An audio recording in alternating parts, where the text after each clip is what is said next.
The first time I saw flashing lights outside my quiet lake cabin, I thought maybe there had been an accident on the road.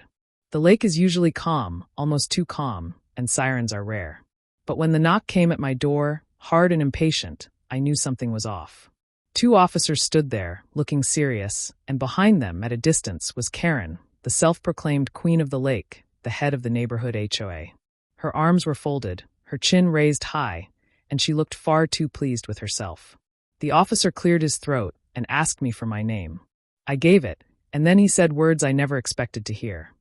"Sir, we've had a report that you're trespassing on this property." I couldn't help but laugh at first, because the idea was ridiculous. How could I trespass on my own land? I told him politely that there must have been a mistake. But then he motioned toward Karen, and she strutted closer, her heels clicking against the porch. "There's no mistake," she said, her voice sharp. "This man refuses to join our HOA. He has no right to be here. He's violating community rules. I told you officers, he doesn't belong."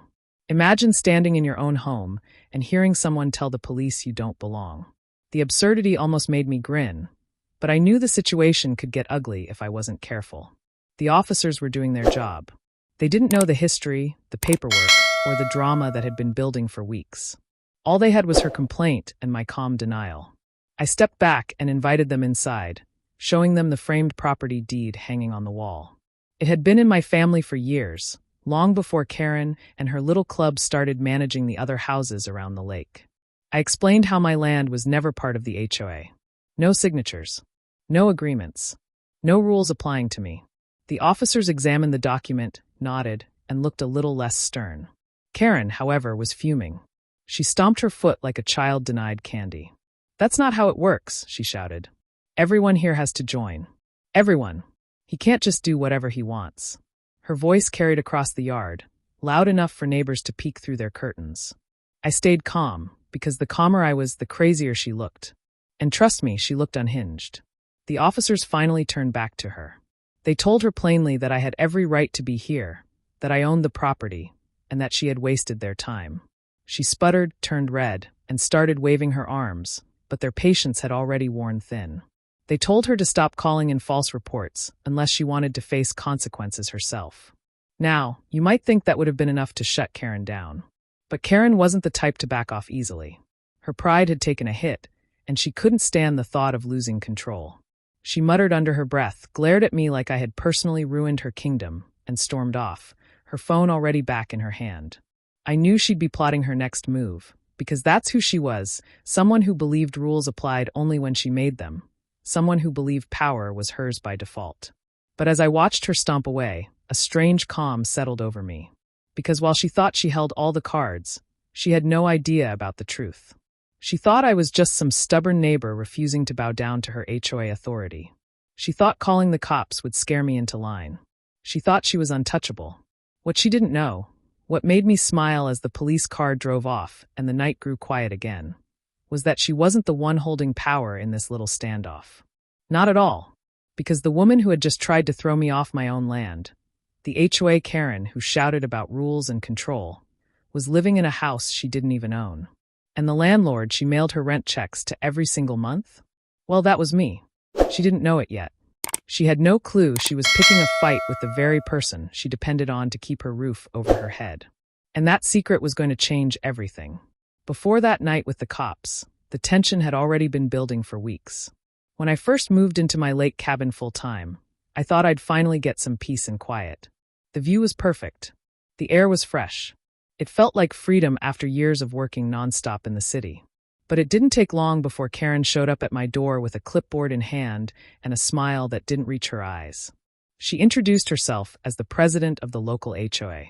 I nodded politely, expecting maybe a neighborly welcome, maybe a batch of cookies, maybe even a friendly chat about fishing on the lake. Instead, she launched straight into her speech about how everyone in this community is required to be part of the association. She waved her papers like they were law. She said I needed to sign right away, pay the joining fee, and agree to follow their rules. I looked over the packet she shoved into my hands. It was thick, full of restrictions, fines, and ridiculous guidelines. Things like how tall your grass could be, what color your blinds had to be, and even how many cars could be parked outside. They wanted dues every month, on top of rules for using the water, the dock, even the fire pit. I couldn't help but chuckle. My property wasn't even listed on her map of the HOA area. I didn't belong, and I knew it. So I handed the packet back and told her calmly, "Thanks, but I won't be joining. My land isn't under the HOA." Her face froze for a second, like I had just spoken a foreign language. Then the fake smile melted into a scowl. She leaned in closer, lowered her voice, and said, "Everyone joins. It's how we keep order. It's not optional." I stood my ground. "Not me," I said simply. Her jaw tightened. She scribbled something on her clipboard, mumbled about non-compliant residents, and stormed off. That was my first taste of what life with Karen would be like. From that day, the pressure started.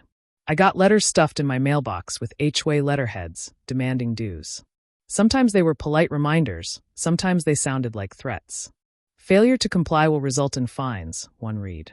Another claimed I was out of order and could face legal action. I laughed every time I read one. None of it applied to me. But Karen didn't care about the law. She cared about control. Neighbors began whispering too. Some of them avoided me, probably after hearing her side of the story. She told anyone who would listen that I was a troublemaker, someone who thought he was above the rules. At block gatherings, I noticed her pointing in my direction, shaking her head like I was ruining the neighborhood. But a few neighbors came quietly to tell me they didn't like her either, that she ran the HOA like a private kingdom. One afternoon, I caught her standing at the edge of my yard, measuring tape in hand. When I asked what she was doing, she said she was documenting my property for violations. Violations of what? My grass was trimmed, my cabin was clean, and my land was mine. She didn't care.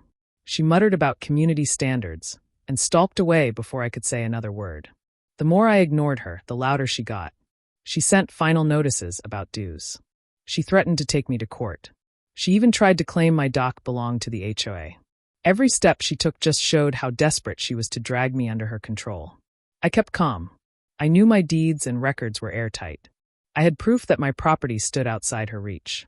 But the calmer I was, the angrier she became. She hated losing, hated the idea that someone could live near her lake without bowing to her HOA crown. It all came to a head the week before she called the cops. She stormed onto my porch one morning, red-faced, clipboard in one hand, phone in the other. She shoved the paperwork at me again and demanded I sign now or face the consequences. I remember leaning against the railing, sipping my coffee, and telling her, "Karen, you don't have power here. My land is mine. Your rules don't touch me." That was the breaking point. Her face twisted and she hissed, "We'll see about that." Then she stormed off, her phone already dialing. At the time, I thought she might try another letter, maybe even bluff about lawyers. I didn't think she'd go as far as calling the police. But Karen was the kind of person who only knew how to push harder when someone pushed back. And the more she tried to corner me, the more blind she became to the truth that was waiting to hit her like a brick. The day Karen decided to confront me face to face was when things really started spiraling. It was late afternoon, the sun dipping low across the lake, painting the water gold. I was sitting on my porch with a book when I heard the crunch of gravel under hurried footsteps. Karen came marching up the path like she owned the place, her clipboard tucked under one arm, a folder of papers clutched in the other. Her eyes locked on me, sharp and unblinking, like she was ready for battle. "Enough is enough," she snapped before I could even greet her. "You've had plenty of time to do the right thing. Either you sign these papers today or you'll regret it." She slapped the folder down on the railing, scattering pages across my porch like confetti. HOA membership forms, dues schedules, rule lists, she had brought it all. I calmly set my book aside and leaned back in my chair. "Karen," I said evenly, "I told you before. I'm not under the HOA. My property isn't part of your association. These papers mean nothing to me." Her face went red. "Nothing to you? You think you're above everyone else here? These rules are for the good of the community. You don't get special treatment." I shook my head. "It's not about special treatment. It's about facts. Legally, my land doesn't fall under your HOA. End of story." But of course, that wasn't the end of anything for Karen. She stepped closer, jabbing her finger at me. "You can't just ignore us. If you don't sign, we'll fine you. We'll put liens on your property. We'll take you to court. You think you can just sit here and laugh at us?" Her voice was rising now, echoing across the lake. I noticed a couple of neighbors pausing their evening walks, glancing toward the commotion. Karen wanted an audience. She wanted everyone to see her, putting me in my place. I stayed calm, my voice steady. You can't find me. You can't put liens on my property. You have no authority over me. You keep saying you will, but you can't. That only fueled her anger. She stomped her foot on the wooden step and shouted, "We'll see about that." Then she bent down, scooped up her scattered papers, and stuffed them back into the folder with shaking hands. "You've left me no choice. If you won't cooperate, then I'll bring in someone who can make you." She stormed off, her phone already in her hand. I didn't think much of it at the time. I figured maybe she'd write another angry letter or show up again with her so-called legal notices. It wasn't the first time she had threatened me, and I had learned to take her tantrums with a grain of salt. But the look in her eyes that evening was different, more desperate, more unhinged. She wasn't bluffing anymore. The very next day, I saw her again, only this time she wasn't alone.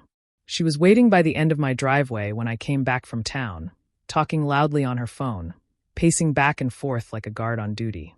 The moment she spotted my truck, she hung up and planted herself squarely in the middle of the gravel.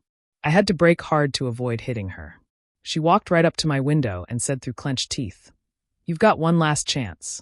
Sign the papers now, or I'll make sure you're removed from this property by force."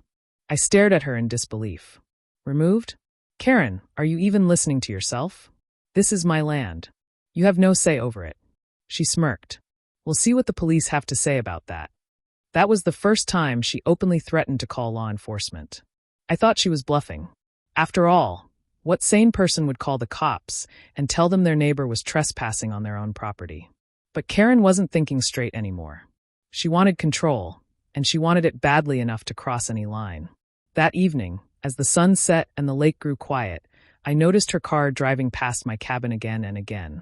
Each time, she slowed down just enough to glare at my porch before speeding off. It was like she was waiting for the perfect moment to strike. I shook my head, locked up for the night, and told myself she'd eventually tire out.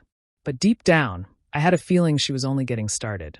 And I wasn't wrong, because only a few days later, I would hear the sound of sirens coming up the road, see the flash of red and blue lights reflecting off the water, and realize that Karen had actually done it. She had called the police to report me on my own land. She thought she was about to win the battle once and for all.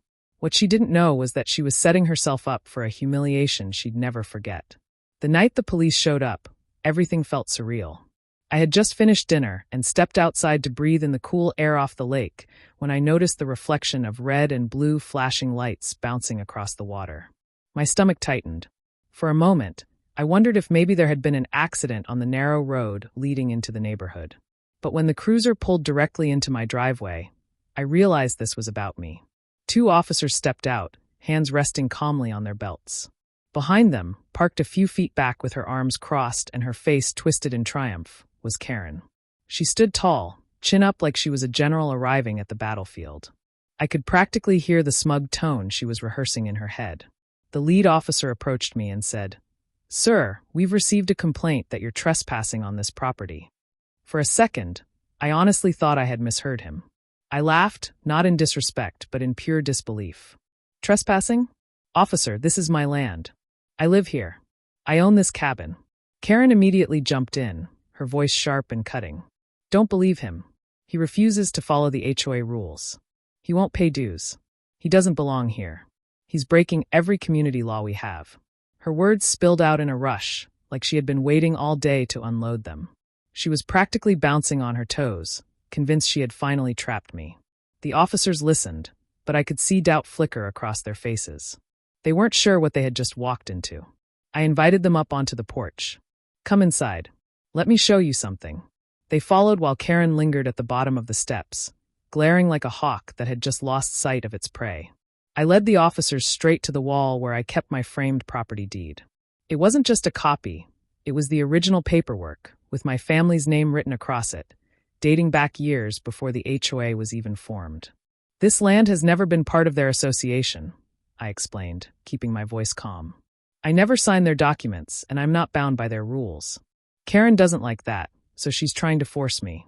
But the facts don't change." The officers examined the deed carefully. They asked a few questions about the boundary lines, the dates, and the property records. Everything matched. One of them even radioed in to confirm. Meanwhile, Karen had climbed halfway up the porch, trying to peer over their shoulders. "Don't let him trick you," she shouted. "Those papers don't matter. Everyone here has to join. Everyone." The officer turned to her, his patience clearly thinning. "Ma'am, this deed is valid. He owns the property outright. There's no evidence he's required to be part of your HOA." Karen's face turned red. She stomped her foot on the step and threw her hands in the air. "That's not fair. That's not how it works." The other officer sighed and shook his head. "Ma'am, calling the police for something like this is a waste of our time. If you don't stop making false reports, there could be consequences." I stayed quiet, letting their words sink in. Watching Karen's reaction was almost unbelievable. Her smugness melted into outrage, then into something like panic. She looked from me to the officers, her mouth opening and closing like she couldn't find the right words. She had been so sure she would win, so sure that dragging in the cops would scare me into submission. But the reality hit her like a cold wave. Her bluff had failed. The officers thanked me for my time, apologized for the inconvenience, and headed back to their cruiser. Karen stayed frozen on the step, staring at me with a mix of hatred and confusion. When the police pulled out of the driveway, she finally snapped out of it. She leaned in close, her voice low and venomous. "This isn't over. You'll regret this. I'll find another way." Then she stormed off into the night, her phone already back in her hand. I could see her taillights disappear down the road, and for the first time, I felt a strange sense of calm. She thought she had humiliated me, but in truth, she had only humiliated herself. Neighbors had peeked out their windows. They had seen the police, seen Karen arguing, and they would be asking questions. What Karen didn't realize, what made me almost laugh out loud as I closed my door, was that her threats meant nothing. She thought she held all the power because of her HOA title, but the real balance of power had been hiding in plain sight the whole time. She had no clue that every threat she made, every fine she pretended to issue, and every police call she wasted energy on, all of it was directed at the one person she should have never crossed. Because long before she called those cops, she was already depending on me for something far bigger than she could ever admit. After the police left, the neighborhood felt different. Word traveled fast around the lake. By the next morning, I could see curtains shifting as I walked outside, neighbors peeking through their windows, curious about what had gone down. Karen had always strutted around like she owned every square inch of this place, but now people had seen her dragged into a scene she couldn't control. Still, she wasn't the type to admit defeat. If anything, her obsession only grew stronger. I started noticing little things.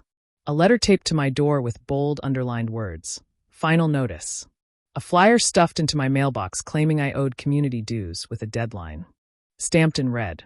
She even slipped one under my windshield wiper when I parked in town. None of it carried any legal weight, but it showed how desperate she was to keep the pressure on. Sometimes, I'd catch her standing at the edge of my yard with her phone raised, snapping pictures like she was building some kind of case against me. She'd pace up and down the road, muttering into her headset, probably trying to convince other HOA board members that I was a menace to the community. It almost would have been funny if it weren't so ridiculous. One evening, I was out by the dock when a neighbor cautiously wandered over. He leaned against the railing and said quietly, "She's been telling everyone you're planning to put in a junkyard here. Says you're going to ruin the view of the lake." I laughed, shaking my head. "A junkyard? I don't even have a second car." The neighbor shrugged. "That's Karen for you. She'll say whatever she thinks will scare people." It became obvious her strategy was to isolate me. If she could turn the rest of the neighbors against me, she figured I'd cave in. But she didn't realize how her behavior looked from the outside. The more she pushed, the more people started doubting her. I overheard whispers at the local store. Some folks rolled their eyes when her name came up. The perfect image of the HOA president was starting to crack. Still, Karen couldn't let go. She showed up at my door again one Saturday morning, clipboard in hand, papers flapping in the wind. This time, she had company, another HOA board member who looked like he'd rather be anywhere else. Karen launched into the same speech about mandatory compliance, her words sharp and rehearsed. The board member kept glancing at me, then at his shoes, clearly embarrassed. I didn't bother arguing. I just pointed to the deed hanging inside and told them both. "I've already shown the police. You can keep knocking, but nothing will change the facts." Karen's eyes narrowed, and she hissed through clenched teeth. "We'll see about that." The poor board member shuffled away quickly, mumbling something about miscommunication. But Karen stayed long enough to glare at me one more time before storming off. By now, I was starting to enjoy her frustration. Every time she tried to tighten her grip, it slipped through her fingers. She thought she was the queen of the lake, but she didn't know she was standing on thin ice. And the best part, I hadn't even revealed my ace yet. See, Karen loved control. She thrived on the idea that people depended on her HOA to keep things running. But the truth was, she was the one depending on something she couldn't afford to lose. Month after month, like clockwork, rent payments came in from tenants across the neighborhood. Some owned their homes, but a surprising number rented. And one of those renters was none other than Karen herself. She had no idea the man she was harassing, the neighbor she was trying to push out, was also the one cashing her checks. Every rule she barked, every demand she scribbled on paper, every police call she thought would scare me, it was all aimed at her landlord. That knowledge kept me patient. I didn't need to shout. I didn't need to fight back. All I had to do was wait for the right moment. Because when she finally realized the truth, it wouldn't just take the wind out of her sails. It would sink her entire ship. Karen's breaking point came sooner than I expected. She had already tried letters, threats, and even dragging the police into it, but none of that worked. Still, she couldn't accept that I was untouchable. So, she changed her tactics. Instead of yelling on my porch, she tried to play politics in the neighborhood. She went door to door, whispering lies, painting me as some villain who didn't care about community standards. It was almost amusing to watch. Neighbors would stop me while I was out walking my dog, asking, "Is it true you're refusing to pay your dues? Are you really going to ignore the board?" I'd calmly explain the truth. My land was never under the HOA, and I owed nothing. Some nodded in understanding, others looked conflicted. But the more Karen talked, the more people started seeing the cracks in her story. Still, she kept pushing. She sent yet another letter, this one marked with bold capital letters. Final warning, legal action pending. She slid it under my door herself, probably hoping I'd panic when I saw it. Instead, I poured myself a coffee, set the letter beside my plate, and enjoyed breakfast while she lurked outside, waiting for a reaction. She must have been furious when I didn't come storming out. Later that week, she took things even further. I came home from town to find a bright orange notice taped to my front door. Across the top it said, "Notice of violation, non-compliance with HOA regulations." It looked official at first glance, but it was nothing more than a piece of paper printed from her home computer. No court stamp, no legal backing, just Karen trying one last bluff. I peeled it off, crumpled it in my hand, and tossed it in the trash. That tiny act probably drove her insane. I could almost picture her pacing in her kitchen, ranting about how I was ignoring her authority. But that was the thing about Karen. Her entire sense of power came from people giving in to her. And when I refused to, she had no idea how to handle it. By then, I knew the moment was coming when I'd finally reveal the truth. Every time I saw her strut around, acting like she owned the neighborhood, I wanted to laugh. She didn't realize the very roof over her head depended on me. The rent checks she mailed every month, checks she signed with her own hand, came directly into my account. I still remember the day it all clicked for her. It started like any other. She showed up again, this time with 2 more HOA board members trailing behind her. They stood in my yard like a little army, ready to lecture me. Karen's voice carried as she announced, "This is your last chance. If you don't comply, the board will take steps to remove you from the community." That was the moment I decided enough was enough. I looked her straight in the eye and asked, "Karen, do you even know who your landlord is?" Her mouth opened, then closed. She frowned, confused. The 2 board members glanced at each other. I pulled a folded piece of paper from my back pocket, the lease agreement with her name on it. I held it up for her to see. "This is your rental contract. And the landlord you've been mailing your checks to? That's me." The silence that followed was almost delicious. Karen's face drained of color, then flushed bright red. Her mouth moved, but no words came out. The board members looked at her in shock, realizing they had been dragged into a fight that was already lost. For once, Karen had nothing to say. No clipboard, no letters, no fake fines could save her from the truth staring her in the face. She had spent weeks trying to bully me, trying to push me under her control, when all along, she had been living under mine. She turned away, muttering something I couldn't catch, and stormed off, her little army trailing behind her in silence. From that day on, the lake felt different. Neighbors started waving again. People who had once avoided me now nodded politely. And Karen? She kept her distance, her pride bruised, her power shattered. And though she'd never admit it out loud, we both knew the truth. The HOA president who thought she ruled the lake was, in fact, my tenant all along. After that day, Karen's entire attitude toward me shifted. The boldness she once carried like armor was gone. She no longer stormed up my driveway or banged on my door with her clipboard. Instead, she kept her distance, and when our paths did cross, she barely managed a stiff nod before hurrying off. For someone who once shouted my name across the lake like it was a curse, her sudden silence was almost comical. But the fallout didn't end with her. The rest of the neighborhood had watched the drama unfold, and word spread faster than wildfire. People who had once whispered about me being the guy who refused to follow the rules were now whispering about her. They wondered why she had lied. They asked each other how the HOA president could have been so wrong, so reckless, and so out of touch with reality. And most of all, they questioned how much authority she truly had if she couldn't even control her own landlord. It was subtle at first. A neighbor who used to avoid eye contact now waved when he passed by. Another one stopped me at the store to quietly say, "I always thought she went too far." The tone around the lake was changing, and Karen could feel it.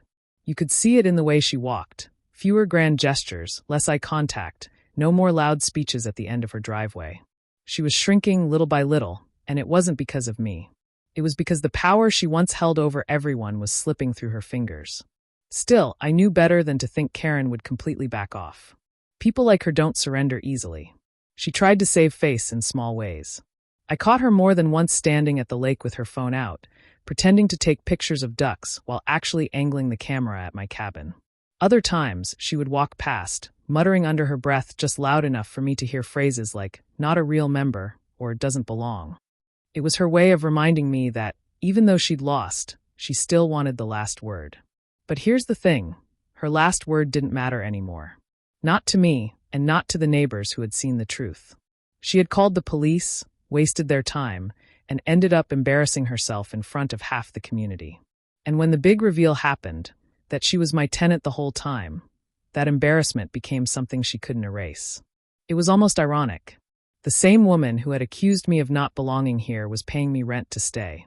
Every month, her check arrived, signed with the same hand she used to point at me in anger. I deposited those checks without saying a word, but the irony wasn't lost on me. She had spent so much energy trying to prove she had power over me, when in reality, she had been living under my roof, figuratively and literally, the entire time. The neighborhood started to settle again. The lake returned to its usual quiet rhythm. Kids fished off the docks, families grilled on their decks, and the air seemed lighter now that Karen's reign of intimidation had cracked. But I couldn't help noticing the way she avoided gatherings she once dominated. At community bonfires, she stood on the edges instead of at the center. At HOA meetings, the few that I heard about, she kept her voice lower, her tone less commanding. She had learned, in her own stubborn way, that people weren't so quick to follow her anymore. Sometimes, when I sat on my porch in the evening with the sun dipping low across the lake, I thought about how close she had come to pushing things too far.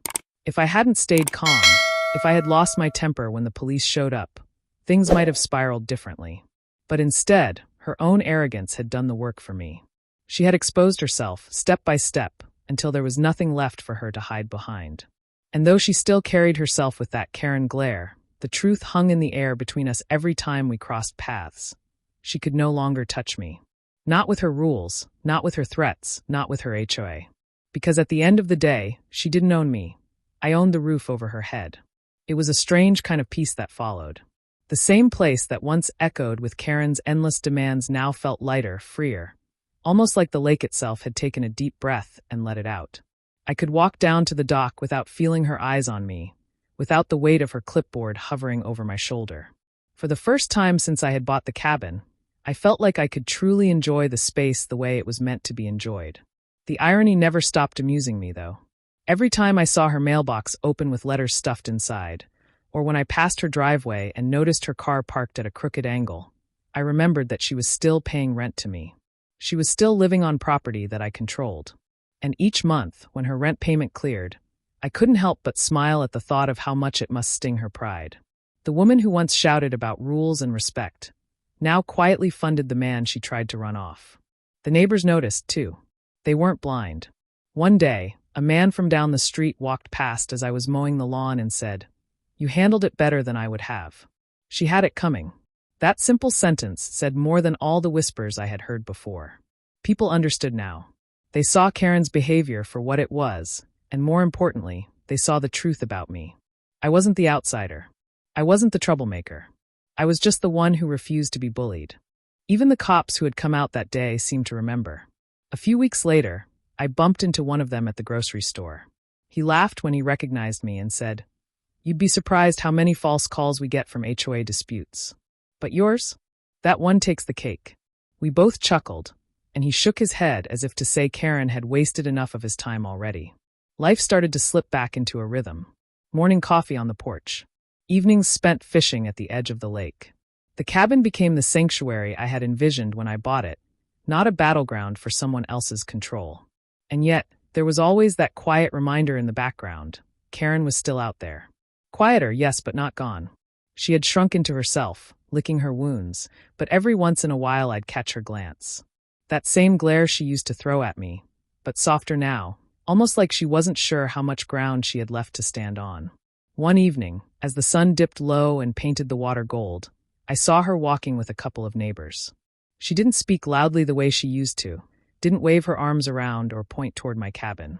She walked a little behind them, listening more than talking. That's when it really hit me. She hadn't just lost against me. She had lost her place in the neighborhood hierarchy. She wasn't the queen bee anymore. She was just another resident, quietly trying to hold on to dignity. And that was enough for me. I didn't need revenge, didn't need to rub it in her face.